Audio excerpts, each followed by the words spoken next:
વિડીયોમાં આપણે ટેટ 1 માટે સ્પેશિયલ મોડેલ પેપર 4 નો અભ્યાસ કરીશું મિત્રો। અત્યાર સુધી આપણે મોડેલ પેપર 3 સુધી જોઈ ચૂક્યા છીએ। આજે ભણીશું મોડેલ પેપર 4। મિત્રો આ મોડેલ પેપર 4 માં જે પ્રશ્ન આપવામાં આવ્યા છે તે બધા જ મોસ્ટ ઇમ્પોર્ટન્ટ છે। અહીંયા તમને ફર્સ્ટ ક્વેશ્ચન આપેલો છે, મધ્યવર્તી સ્થિતિનું ખૂબ જ ચોક્કસ અને આધારભૂત માપ કયું છે? તો મધ્યક। મધ્યવર્તી સ્થિતિનું ખૂબ જ ચોક્કસ અને આધારભૂત માપ કયું છે? મધ્યક। મધ્યવર્તી સ્થિતિનું ખૂબ જ ચોક્કસ અને આધારભૂત માપ કયું છે? મધ્યક।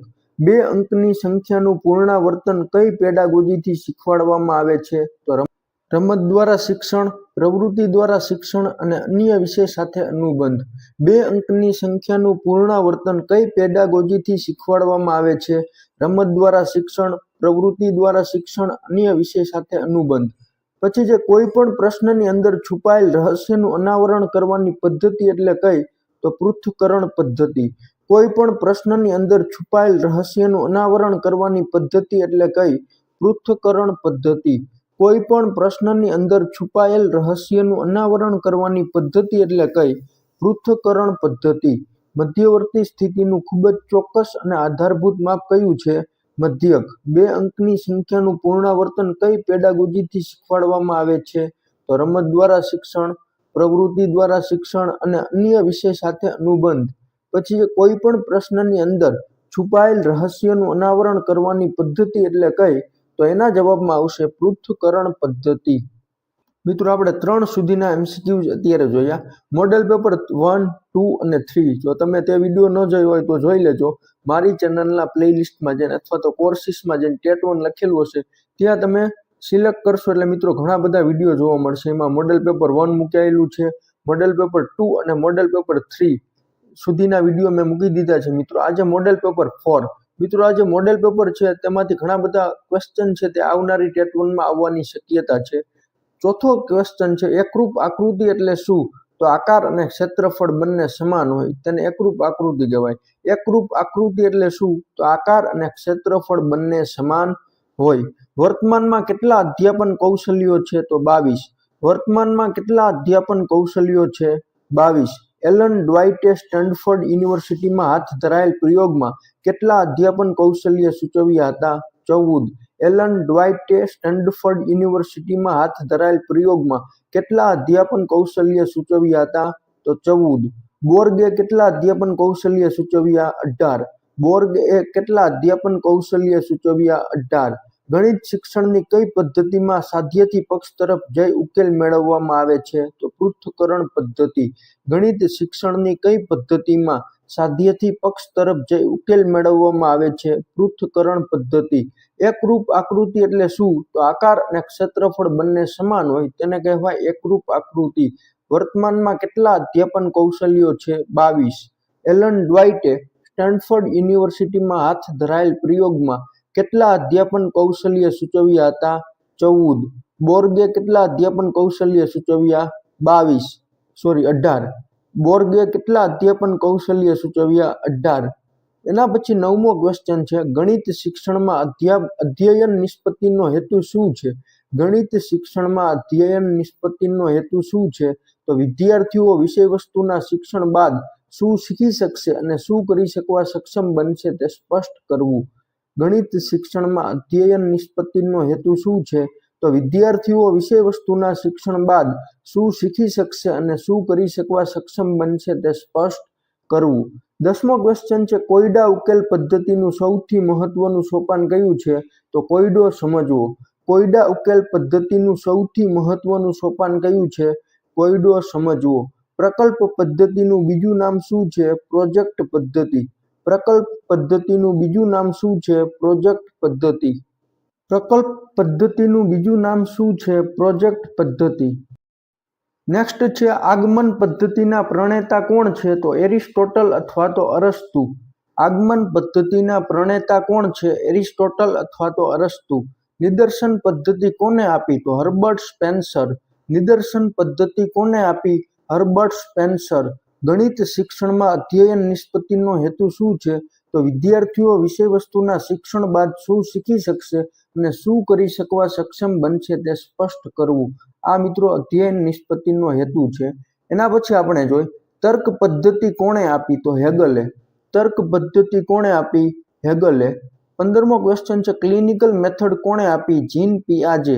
ક્લિનિકલ મેથડ કોણે આપી? જીન પિયાજે. મૂલ્યાંકનમાં કેટલા પ્રકારના કાર્ય થાય છે? તો 2 પ્રકારના. પહેલું છે નિદાનાત્મક કાર્ય અને બીજું છે ઉપચારાત્મક કાર્ય. મૂલ્યાંકનમાં કેટલા પ્રકારના કાર્ય થાય છે? તો 2 પ્રકારના. પહેલું છે નિદાનાત્મક કાર્ય અને બીજું છે ઉપચારાત્મક કાર્ય. 17મો ક્વેશ્ચન છે રેમર્સ અને ગેગના મતે મૂલ્યાંકન એટલે શું? તો મૂલ્યાંકનની પ્રક્રિયા સતત ચાલુ હોય છે. રેમર્સ અને ગેગના મતે મૂલ્યાંકન એટલે મૂલ્યાંકનની પ્રક્રિયા સતત ચાલુ હોય છે. પ્રશ્નોના પ્રકાર જણાવો. તો 2 પ્રકારના પ્રશ્નો છે. પહેલું છે આત્મલક્ષી એટલે સ્વતંત્રતા અને બીજું છે અનાત્મલક્ષી એટલે ટૂંકા પ્રશ્નો.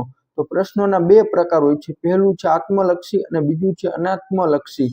19મો ક્વેશ્ચન છે રેખાખંડને કેટલા અંત્ય બિંદુઓ હોય છે? તો 2. શૈક્ષણિક નિદાન ક્ષેત્રમાં શાનો ઉપયોગ થાય છે? તો મુલાકાત પદ્ધતિ, નિરીક્ષણ પદ્ધતિ અને નિદાન કસોટી. 21મો ક્વેશ્ચન છે rights of persons with disabilities act 2016 એટલે આરપીડબ્લ્યુડી એક્ટનું સૌથી મહત્વનું યોગદાન શું છે?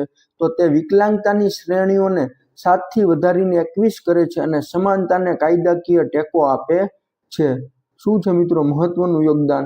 તો તે વિકલાંગતાની શ્રેણીઓને 7 થી વધારીને 21 કરે છે અને સમાનતાને કાયદાકીય ટેકો આપે છે. નેક્સ્ટ છે સમાવેશી વર્ગખંડમાં શિક્ષકે કઈ શિક્ષણ પદ્ધતિનો ઉપયોગ કરવો જોઈએ? તો બહુવિધ, સંવેદનાત્મક અને વિવિધતાપૂર્ણ પદ્ધતિઓ. સમાવેશી વર્ગખંડમાં શિક્ષકે કઈ શિક્ષણ પદ્ધતિનો ઉપયોગ કરવો જોઈએ? બહુવિધ, સંવેદનાત્મક અને વિવિધતાપૂર્ણ પદ્ધતિઓ. નેક્સ્ટ ક્વેશ્ચન છે ભારતમાં દિવ્યાંગ વ્યક્તિઓના શિક્ષણના અધિકારને લગતો કાયદો કયો છે? તો દિવ્યાંગ વ્યક્તિઓના અધિકારો અધિનિયમ આરપીડબ્લ્યુડી 2016. ભારતમાં દિવ્યાંગ વ્યક્તિઓના શિક્ષણના અધિકારને લગતો કાયદો કયો છે? તો દિવ્યાંગ વ્યક્તિઓના અધિકારો અધિનિયમ આરપીડબ્લ્યુડી 2016. સમાવેશી શિક્ષણમાં પીઅર ટ્યુટરિંગનો સૌથી મોટો ફાયદો શું છે? પીઅર ટ્યુટરિંગનો સૌથી મોટો ફાયદો શું છે મિત્રો? તે શીખનાર અને શીખવનાર બંનેના આત્મવિશ્વાસમાં વધારો કરે છે અને પરસ્પર સમજણ વધારે છે. શું ફાયદો છે મિત્રો? તે શીખનાર અને શીખવનાર બંનેના આત્મવિશ્વાસમાં વધારો કરે છે અને પરસ્પર સમજણ વધારે છે.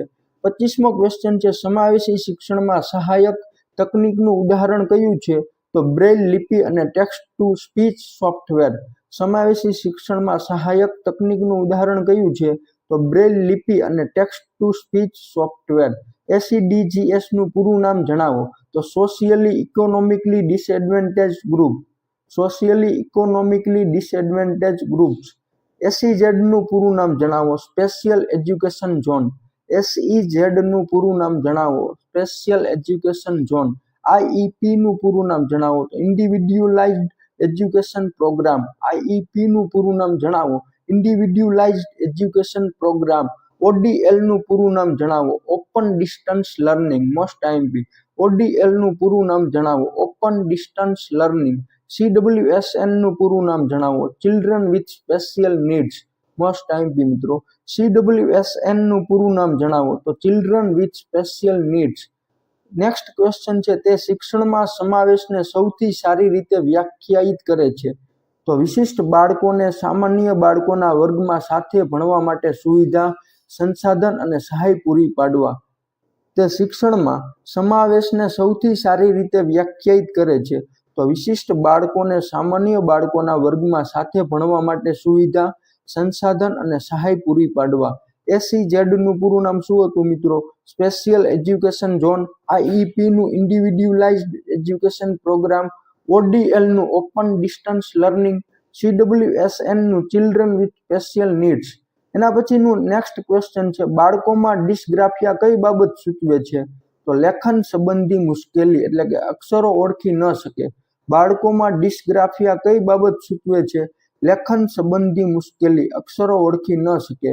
બાળકોમાં ડિસ્લેક્સિયા કઈ બાબત સૂચવે છે? તો ભાષાને લગતી અક્ષમતા એટલે કે લેખન અયોગ્યતા. ડિસ્ગ્રાફિયામાં લેખન સંબંધી મુશ્કેલી અને ડિસ્લેક્સિયામાં ભાષાને લગતી અક્ષમતા એટલે કે લેખન અયોગ્યતા. 34મો ક્વેશ્ચન છે બાળકોમાં ડિસ્કેલ્ક્યુલિયા કઈ બાબત સૂચવે છે? ડિસ્કેલ્ક્યુલિયા તો ગણતરીને લગતી અક્ષમતા એટલે કે ગાણિતિક પ્રશ્નો હલ કરવામાં સમસ્યા. ડિસ્કેલ્ક્યુલિયા કઈ બાબત સૂચવે છે મિત્રો? ગણતરીને લગતી અક્ષમતા, ગાણિતિક પ્રશ્નો હલ કરવામાં સમસ્યા. 35મો ક્વેશ્ચન છે, કોઈ વિદ્યાર્થી વાંચન યોગ્ય રીતે ન કરી શકે તો કઈ ખામી કહેવાય? તો રીડિંગ ડિસઓર્ડર. કોઈ વિદ્યાર્થી વાંચન યોગ્ય રીતે ન કરી શકે તો કઈ ખામી કહેવાય? Reading disorder. બાળકોમાં ડિસ્ગ્રાફિયા કઈ બાબત સૂચવે છે? લેખન સંબંધી મુશ્કેલી. એના પછી છે, કોઈ વિદ્યાર્થી ડ ને ટ વાંચે છે, આ કયા પ્રકારની વિકૃતિ છે? તો રાઇટિંગ ડિસઓર્ડર્સ. કોઈ વિદ્યાર્થી ડ ને ટ વાંચે છે, આ કયા પ્રકારની વિકૃતિ છે? Writing disorders. 37મો ક્વેશ્ચન છે, ગણિત શિક્ષણમાં સમસ્યા ઉકેલ પદ્ધતિનું પ્રથમ સોપાન કયું છે? તો સમસ્યાને સ્પષ્ટ ઓળખ અને સમજ કેળવવી. ગણિત શિક્ષણમાં સમસ્યા ઉકેલ પદ્ધતિનું પ્રથમ સોપાન કયું છે? સમસ્યાને સ્પષ્ટ ઓળખ અને સમજ કેળવવી. સમસ્યાની સ્પષ્ટ ઓળખ અને સમજ કેળવવી. પ્રોજેક્ટ પદ્ધતિના પ્રણેતા કોણ હતા? જ્હોન ડ્યુઈ. પ્રોજેક્ટ પદ્ધતિના પ્રણેતા કોણ હતા? જ્હોન ડ્યુઈ. જ્હોન ડ્યુઈ. ક્રિયા દ્વારા શિક્ષણના સિદ્ધાંત પર આધારિત શિક્ષણ પદ્ધતિ કઈ છે? તો પ્રોજેક્ટ પદ્ધતિ. ક્રિયા દ્વારા શિક્ષણના સિદ્ધાંત પર આધારિત શિક્ષણ પદ્ધતિ કઈ છે? પ્રોજેક્ટ પદ્ધતિ. ગણિત શિક્ષણમાં પૃથ્થકરણ અને સંશ્લેષણ પદ્ધતિ વચ્ચેનો સંબંધ કેવો છે? તો બંને એકબીજાની પૂરક છે. ગણિત શિક્ષણમાં પૃથ્થકરણ અને સંશ્લેષણ પદ્ધતિ વચ્ચેનો સંબંધ કેવો છે? બંને એકબીજાની પૂરક છે. કોઈ વિદ્યાર્થી ડ ને ટ વાંચે છે, આ કયા પ્રકારની વિકૃતિ છે મિત્રો? Writing disorders. ગણિત શિક્ષણમાં સમસ્યા ઉકેલ પદ્ધતિનું પ્રથમ સોપાન કયું છે? તો સમસ્યાની સ્પષ્ટ ઓળખ અને સમજ કેળવવી. પ્રોજેક્ટ પદ્ધતિના પ્રણેતા કોણ હતા? જ્હોન ડ્યુઈ. ક્રિયા દ્વારા શિક્ષણના સિદ્ધાંત પર આધારિત શિક્ષણ પદ્ધતિ કઈ છે? તો પ્રોજેક્ટ પદ્ધતિ. પ્રોજેક્ટ પદ્ધતિમાં મિત્રો ક્રિયા દ્વારા જે શિક્ષણ આપવામાં આવે છે, તો ક્રિયા દ્વારા શિક્ષણના સિદ્ધાંત પર આધારિત શિક્ષણ પદ્ધતિ હોય તો તે મિત્રો પ્રોજેક્ટ પદ્ધતિ છે. ગણિત શિક્ષણમાં પૃથ્થકરણ અને સંશ્લેષણ પદ્ધતિ વચ્ચેનો સંબંધ કેવો છે? તો બંને એકબીજાની પૂરક છે. તો મિત્રો અત્યારે 40 સુધીના એમસીક્યુ જોયા. આ બધા જ એમસીક્યુ મિત્રો મોસ્ટ આઈએમપી છે.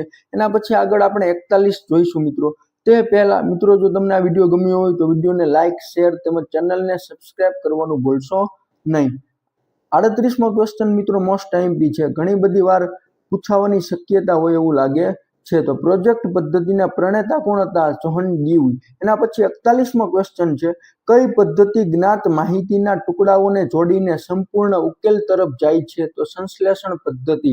કઈ પદ્ધતિ જ્ઞાત માહિતીના ટુકડાઓને જોડીને સંપૂર્ણ ઉકેલ તરફ જાય છે? સંશ્લેષણ. કઈ પદ્ધતિ સમસ્યાને નાના નાના ઘટકોમાં વિભાજિત કરવા પર ભાર મૂકે છે? પૃથ્થકરણ. કઈ પદ્ધતિ સમસ્યાને નાના નાના ઘટકોમાં વિભાજિત કરવા પર ભાર મૂકે છે? પૃથ્થકરણ.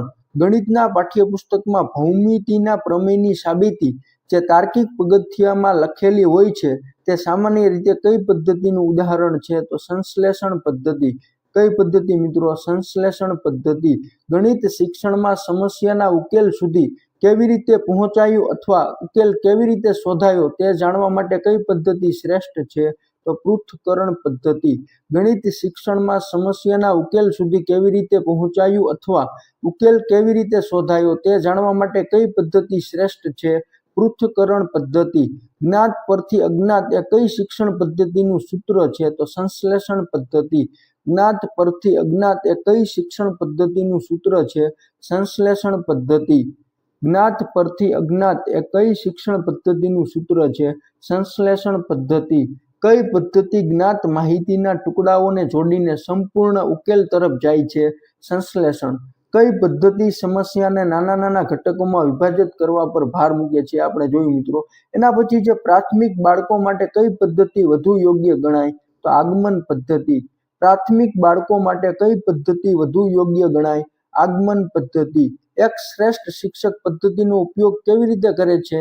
તો પહેલા આગમન પછી મહાવરા માટે નિગમન. એટલે પહેલા છે તે આગમન પદ્ધતિનો ઉપયોગ કરે અને મહાવરા માટે પછી નિગમન પદ્ધતિનો. જ્ઞાનના દ્રઢીકરણ માટે કઈ પદ્ધતિ વધુ અસરકારક છે? તો નિગમન. જ્ઞાનના દ્રઢીકરણ માટે કઈ પદ્ધતિ વધુ અસરકારક છે? નિગમન. જ્ઞાનના દ્રઢીકરણ માટે કઈ પદ્ધતિ વધુ અસરકારક છે? નિગમન. પાણીમાંથી વરાળ થવાની ક્રિયાને શું કહે છે? બાષ્પીભવન. પાણીમાંથી વરાળ થવાની ક્રિયાને શું કહે છે? બાષ્પીભવન. વરાળમાંથી પાણી બનવાની ક્રિયાને કયા નામે ઓળખવામાં આવે છે? તો ઘનીભવન અથવા તો સંઘનન. વરાળમાંથી પાણી બનવાની ક્રિયાને કયા નામે ઓળખવામાં આવે છે?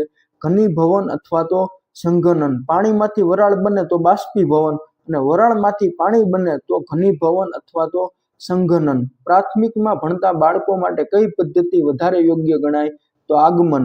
એક શ્રેષ્ઠ શિક્ષક પદ્ધતિનો ઉપયોગ કેવી રીતે કરે? તો પહેલા આગમન પછી મહાવરા માટે નિગમન. જેસોર રીંછ અભયારણ્ય ક્યાં આવેલું છે? તો બનાસકાંઠાના અમીરગઢ તાલુકામાં. જેસોર રીંછ અભયારણ્ય ક્યાં આવેલું છે?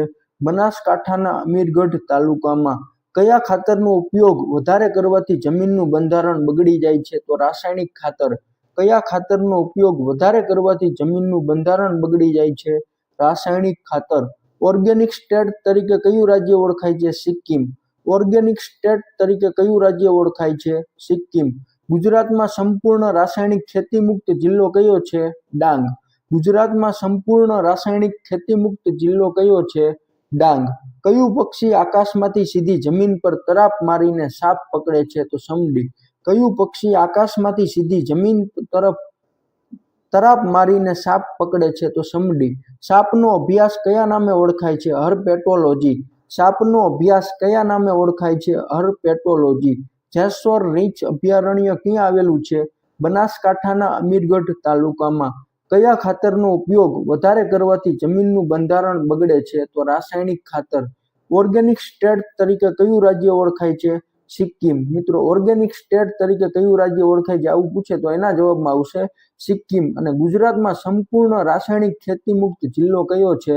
ડાંગ. ગુજરાતમાં સંપૂર્ણ રાસાયણિક ખેતી મુક્ત જિલ્લો કયો છે? ડાંગ. પછી જે કયું પક્ષી આકાશમાંથી સીધી જમીન તરફ તરાપ મારીને સાપ પકડે છે? તો સમડી. 56મો ક્વેશ્ચન છે મિત્રો, સાપનો અભ્યાસ કયા નામે ઓળખાય છે? હર્પેટોલોજી. 57મો છે, ઝેરી સાપ કયા કયા છે? તો કોબરા, કાળોતરો, ખડચિત્રો અને ફૂરસો. ઝેરી સાપ કયા કયા છે? કોબરા, કાળોતરો, ખડચિત્રો અને ફૂરસો. પછી જે બિનઝેરી સાપ કયા કયા છે? તો ધામણ, આંધળી ચાકર અને રૂપસુંદરી. બિનઝેરી સાપ કયા કયા છે? ધામણ, આંધળી ચાકર અને રૂપસુંદરી.